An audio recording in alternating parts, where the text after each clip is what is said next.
Hello everyone, welcome to my channel. आज की video में हम सलवार के पोंचे पे सिलाई लगाना सीखेंगे। बहुत ही आसान तरीके से और बहुत ही सही तरीके से हम ये सिलाई लगाना आपको बताएंगे। तो एक बार मैं आपको दिखा देती हूँ इस सलवार में क्या कमी है और ये सिलाई हमारी सही ना लगने के कारण हमारी सलवार में क्या क्या प्रॉब्लम आती है। ये देखो, ये सलवार किसी और ने सिली थी तो इसके अंदर ये सिलाई लगा रखी है, तो ये सही नहीं लगाई है।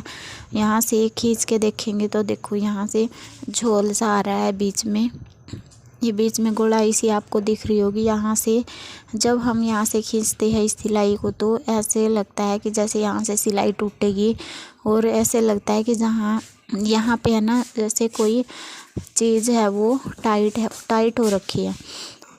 तो इन्होंने ये सिलाई बिल्कुल भी सही तरीके से नहीं लगाई है। तो 90% लोग ये गलती करते हैं, जो गलती आज मैं आपको बताऊंगी कि किस गलती के कारण हमारे पोंचे पे सिलाई अच्छी नहीं लगती है और पोंचा हमारा पीछे से उठ भी जाता है और कई बार ये सिलाई हमारी टूट भी जाती है और जो हमारा पोंचा है पीछे से उसका कॉर्नर निकल जाता है। तो इसके अंदर कई प्रॉब्लम आती है जब ये सिलाई सही नहीं लगती है। तो इस सलवार में हम क्या करेंगे, एक बार तो है ना, अगर आपसे भी ये सिलाई सही नहीं लगी है तो आपने क्या ट्रिक यूज़ करनी है। जैसे यहाँ पे पोंचे के पास से कट लगा देना है। ये कट अगर आप लगा दोगे तो आपकी सलवार शायद सही हो जाए। अगर इस कट से आपकी सलवार की सिलाई सही होती है तो ठीक है। अगर ये कट लगाने से भी सिलाई सही नहीं होती है तो फिर आपको उस पोंचे की सिलाई को खोलना है और खोल के फिर दोबारा आपने अच्छे से वो सिलाई लगानी है, ठीक है। और फिर हम ये सिलाई आप लगाओगे तो आपको तरीका पता होना चाहिए कि कैसे ये सिलाई लगानी है। तो आज मैं आपको वो तरीका बताऊंगी जिस तरीके से हमारी इस पोंचे की सिलाई में सफाई भी आएगी, फिनिशिंग आएगी और आपकी सलवार में कोई भी प्रॉब्लम नहीं आएगी, ठीक है। तो वीडियो को लास्ट तक देखना है। तो ये यहाँ पे मैं सलवार ले लेती हूँ। तो ये हमने सलवार ले ली है। इस सलवार में हमने क्या कर रखा है, कलियाँ जोड़ ली है और पोंचे भी बना लिए हैं। पूरी सलवार हमने कंप्लीट कर रखी है।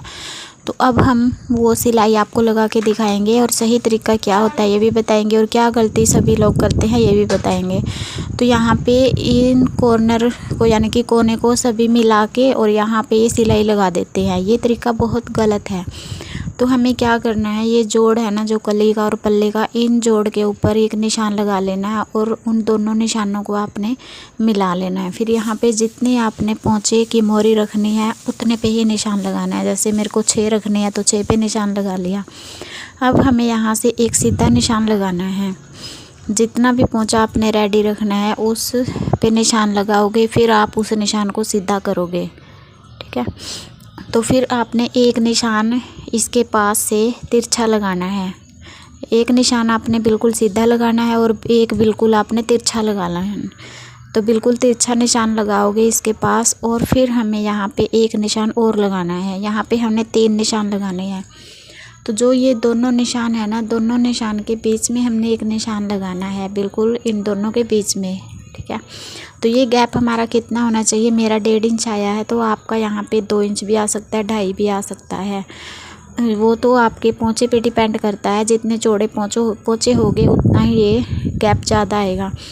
तो 2.5 से ज़्यादा गैप आपका नहीं आना चाहिए, बस इतना ध्यान रखना है। अब हम इन दोनों निशानों के बीच में ये एक निशान और मिला लेंगे। तो अब हमें यहाँ पे ये निशान लगा लिया है। अब हम ये बीच वाला निशान है ना, इसके ऊपर एक निशान और लगाएंगे। ये हमने स्केल ले लिया है। स्केल को हमने ऐसे इस निशान के ऊपर रखना है और यहाँ पे 1 इंच 1.5 इंच तक हमने ये सीधा निशान लेके जाना है। 1 इंच लेके जाओ या फिर आप 1.5 इंच लेके जाओ, ठीक है। 1 इंच भी ठीक है, 2-2.5 इंच आपका नहीं जाना चाहिए, बस 1.5 इंच तक ये निशान आपका जाना चाहिए। फिर हम यहाँ पे ये सिलाई लगाना स्टार्ट करेंगे और फिर इस सिलाई को आप क्या करते हो, सभी लोग ये गलती करते हैं कि यहाँ पे है ना ये सिलाई यहाँ तक तो ठीक लगा ली, फिर उसके बाद सिलाई को एकदम से मोड़ देते हैं। एकदम से मोड़ने में मैंने जो आपको सलवार दिखाई थी वही प्रॉब्लम आएगी आपकी सलवार में भी, ठीक है। तो एकदम से आपने ये सिलाई नहीं मोड़नी है, धीरे धीरे सिलाई को मोड़ते हुए जाना है और 10-12 इंच तक आपने ऐसे ही धीरे धीरे धीरे धीरे मोड़ते मोड़ते चले जाना है सिलाई को। और फिर आपने 10-12 इंच तक आगे जाके फिर आपने सलवार में सिर्फ 1 उंगली जितना ही कपड़ा रखना है बस। ये देखो, ये मैंने सिलाई इस तरीके से लगाई है यहाँ पे। और फिर आप जो सिलाई लगाते हो वो ऐसे लगाते हो, यहाँ से एकदम से मोड़ देते हो और फिर यहाँ पे ये एक झोल सा आ जाता है, यहाँ पे एक जैसे थैला सा बन जाता है पीछे से, बहुत ही गंदा लगता है ये। तो इसीलिए हमने एकदम से सिलाई को नहीं मोड़ना है, धीरे धीरे मोड़ते हुए चले जाना है, ठीक है। तो जो मैंने आपको दिखाया है वही तरीका आपने भी यूज़ करना है। और आगे भी मैं आपको बताऊंगी कि एक और ट्रिक है हमारी, जिस ट्रिक से आपकी सिलाई टूटेगी नहीं।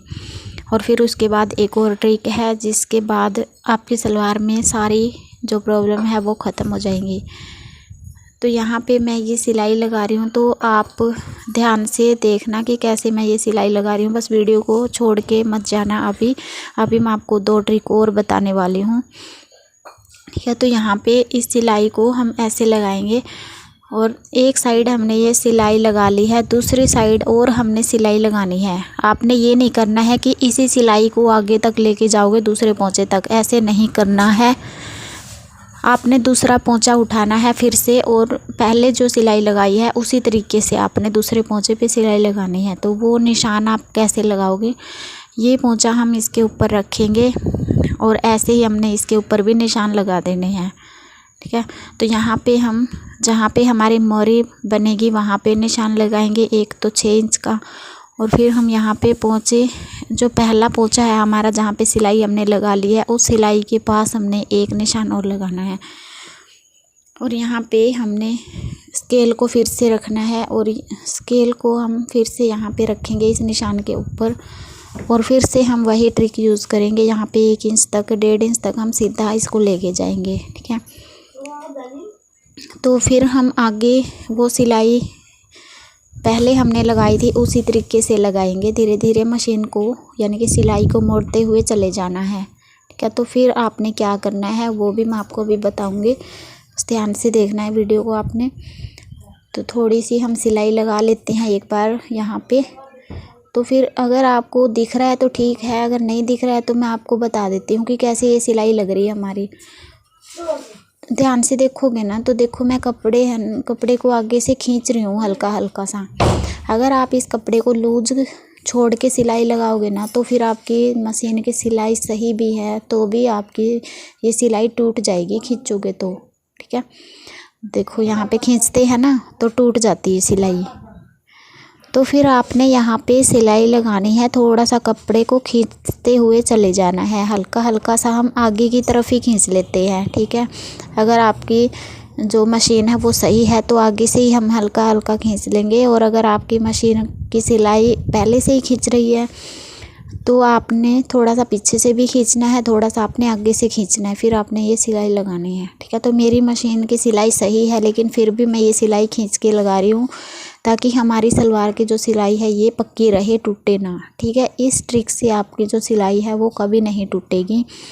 और यहाँ पे हम डबल सिलाई लगा लेंगे, ठीक है। इस सिलाई के ऊपर हम एक सिलाई और लगाएंगे और वो भी हम खींचते हुए लगाएंगे, कपड़े को थोड़ा थोड़ा हम खींचेंगे, ठीक है। और अब मैं आपको एक और ट्रिक बताऊंगी, यहाँ पे है ना पोंचे के पास में आपने ये निशान लगा के यहाँ पे कट लगा देना है। इस कट से क्या होता है कि यहाँ पे जो मैंने स्टार्टिंग में आपको सलवार दिखाई है उस सलवार में जो प्रॉब्लम आती है ना वही प्रॉब्लम आएगी अगर आप ये कट नहीं लगाओगे तो, ठीक है। मान लो कि आपने सारी सलवार की सिलाई सही लगा ली, सारी सलवार की सिलाई सही लगा ली, फिर आपने ये कट नहीं लगाया, फिर भी आपकी सलवार में वो सारी प्रॉब्लम दिखेंगी सिर्फ इस एक गलती के कारण है, ठीक है, क्योंकि आप कट नहीं लगाते हो। तो सबसे बड़ी गलती आप यही करते हो कि आप यहाँ पे कट नहीं लगाते हो, ठीक है। एक तो ये सिलाई सही ना लगाने से सलवार ख़राब होती है, और एक हमारा कट होता है जो कट के कारण भी, कट ना लगाने के कारण भी हमारी सलवार का जो पोंचा है वो पीछे से उठेगा। और दूसरी प्रॉब्लम आएगी कि आपकी सलवार की पीछे की सिलाई है वो खींचेगी, आपको फील होगा, महसूस होगा कि आपके पीछे से सिलाई खींच रही है, ठीक है। और फिर एक प्रॉब्लम आएगी उसमें झोल आने की, झोल आएगा, ठीक है। 3 प्रॉब्लम हो गई हमारे यहाँ पे। तो इसी लिए मैंने आपको ये सिलाई लगाना बताया है। तो देखो मैंने ये सिलाई लगाई है, तो यहाँ पे कहीं पे कोई झोल नहीं है, कहीं पे कोई यहाँ पे कोई भी कमी नहीं है। तो आई होप आपको वीडियो अच्छी लगी होगी और सब कुछ समझ में आया होगा। अगर आपको फिर भी समझ में नहीं आया है तो आप दोबारा से वीडियो को देख सकते हो, और अगर फिर भी समझ में नहीं आता है तो आप कमेंट बॉक्स में मुझसे कुछ भी पूछ सकते हो।